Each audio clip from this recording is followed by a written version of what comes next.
In this video, we are trying to improve the time complexity of various operations on our QADT.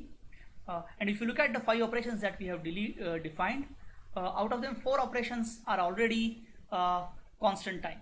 So the only operation to improve is the delete operation, and let's see how to do that. If you remember the pseudocode that we had developed, the critical part in the delete operation was that this particular loop, we had to shift all the elements in our queue in order to process the deletion of an element. Okay, so let's see how we can avoid this whole shifting. Okay, so let's draw an example queue. So let's say I have a queue with how many slots? 1, 2, 3, 4, and 5 slots. 1, 2, 3, 4, 5. Okay, and initially I start with my empty queue. Okay, so let's call this queue as queue only. So I start with queue dot create new with capacity of 5. I have done that. Okay, and now to this queue I go on adding elements. So queue dot add 10, queue dot add 20, queue dot add 71. So I have 10, then 20, and 71. Okay. And then we said that whenever we are going to delete, so queue dot delete, we are going to remove the element with the oldest entry time. And our previous implementation of delete, what it did was it removed 10, no doubt about it, but then it shifted each element to the left by 1 position, and that's what required access to each element of the queue and shifting them, and that is what is causing this linear time complexity of our delete function. However, if I ignore the element 10 which is removed, rest of the elements in my queue, they are already arranged as per their entry time, so there is really no need to shift them all. All I need to do is keep track of the element with the earliest entry time and the latest entry time. In the previous implementation of the queue, we were having just one element that was keeping track of the count of these elements. So initially it was 0, then 1, 2, and 3, and after deletion of 10 it was 2. But instead of that, what we can do is we can keep track of the element with the earliest entry time with head and the latest entry time with tail, and that's what is going to help us. So now what will happen is that whenever I do add operation, I am going to increase the tail pointer to the next position. Whenever I increment the delete operation, I am going to increase the head pointer 1 position to the right. Okay, so let's see how it goes. Okay, so now what is going to happen is at the end of these 1, 2, 3 additions and 1 deletion, my head would be pointing here and my tail would be pointing here. So let's keep track of these variables. My queue dot head is equal to currently 1 because slot 0, 1, 2, 3, and 4, and my queue dot tail is equal to 2, and my queue dot capacity is equal to 5, which means that I can have 0, 1, 2, 3, and 4, these slots available in my queue. Okay, so now let's add a few more elements to our queue. So I add queue dot add and I add say 52. So 52 will come here, and now my tail pointer has to move. So now tail would be here, and then I do queue dot add, and now I add say 45, and I will have 45 here, and my tail pointer would be here. So now the question is it possible to add any more element in my queue? Because if you look at the tail pointer, it is pointing towards the last slot, the slot number 4, slot with index value 4. 0, 1, 2, 3, 4. That's the way we are indexing them. But if you look at slot 0, currently the slot 0 is empty, it is not occupied because the value of our head is 1. So it is still possible to store one more element in our queue.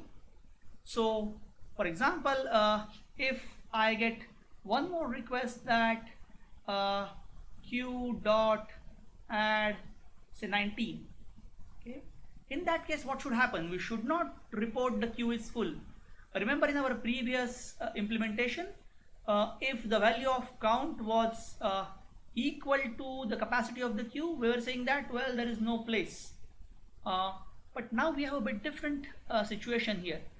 Even though our tail points to the last slot, we still can accommodate one extra element, and we should be able to do that. Okay, and that's what is the idea of circular queue. We are going to treat this underlying array in a circular manner. Okay, so instead of looking at the array in this particular manner, what we will be really doing is something like this. We can visualize this array as circle, and let's try to divide it in 5 parts. Let me see if I can draw that. 1, 2, and then there is 3, there is 4, and there is 5. Okay, so these were my slots 0, 1, 2, 3, and 4 before, and now I'm going to have those slots again. Okay, so this is my slot 0, 1, 2, 3, and 4, and currently my head points to slot 1. This is where my head is, and my tail currently points to slot 4. This is where my tail is. Okay. And there is space between head and tail, so no matter which direction, but there is space between head and tail. So if there is space between head and tail, then I should be able to insert a new element. Okay, so that's what is going to happen. So from 4, the next element will be stored in slot 0 of the underlying array.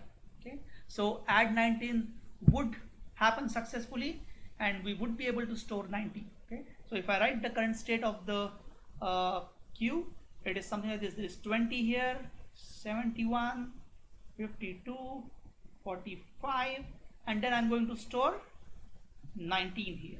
Okay, and then the value of tail would change, but now this time it would need not increase. It should just move next slot in my circle. So now this is where my tail will be.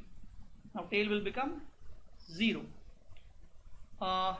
And now let's ask the question, can I add any more element? So after this, if I get request that queue dot add 22, it will not be possible because there is no slot empty between tail and head. So if I increment the value of tail in this circular fashion, immediate next value is head. Okay, so if tail is 0 and I increment the tail by 1 in the circular manner, 0 plus 1 becomes 1, which is equal to head, so I cannot insert. Similarly, let's assume that the value of tail is 0.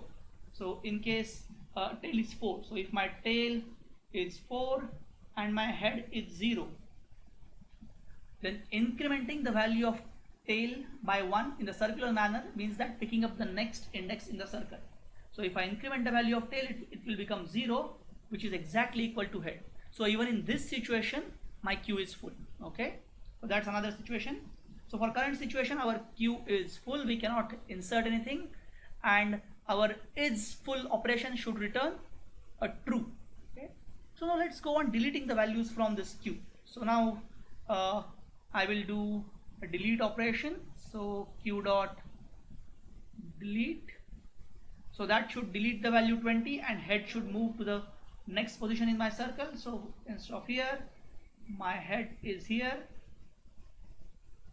and if I do one more delete operation, queue dot delete, my head should move further in the circle. So instead of 2, my head would point to slot 3. That's where my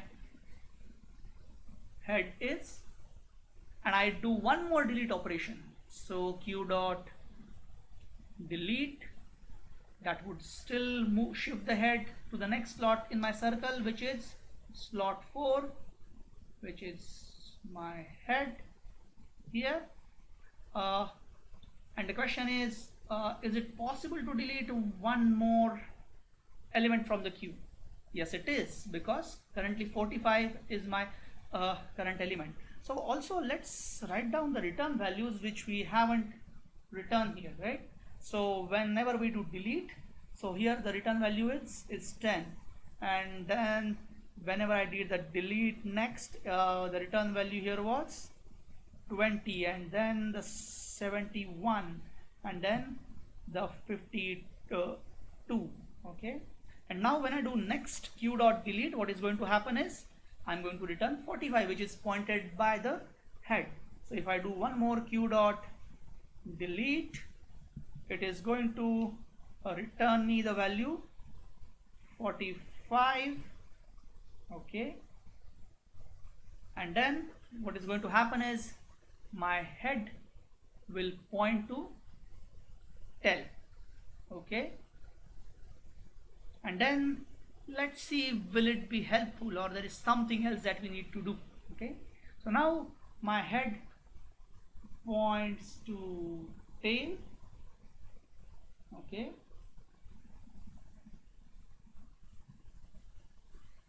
so this is where I have my last element, which is 19, and now that's the question. Should I be able to delete the 19? I should be able to delete the 19. But then the question comes, how am I going to differentiate between this situation of the queue storing one element versus queue being empty? Remember, when I start with empty queue, still my head and tail have to point somewhere. Okay, so if I'm going to have a queue of capacity n, and if I'm going with the circular implementation of the queue, I cannot really use all these n slots. I would be able to use only n minus 1 slots. So let's redraw our queue with the circular implementation. So what is going to happen is I'm going to have 5 slots, 1, 2, 3, 4 and 5 slots with index 0, 1, 2, 3 and 4. Okay, and let's start right from the beginning. Okay, so we said that we are going to add 10, so let's follow this particular set sequence of operations one after the other. Okay, so now I created new queue with 5 slots. Okay, and then what is going to happen is I'm going to add 10. So first of all, I'm going to have my head and tail point here. So this is where my head is, and this is also where my tail is at the beginning. Okay, so I'm going to add 10, and there is a lot of space available in my queue because it is an empty queue, so I can definitely add 10. Okay, so once I add 10, what is going to happen is I'm going to shift my tail to the next place. So this is where my tail will be now after adding 10. Then I add 20, so that's where my 20 will go, and then my tail would shift to the next location, which is index 2.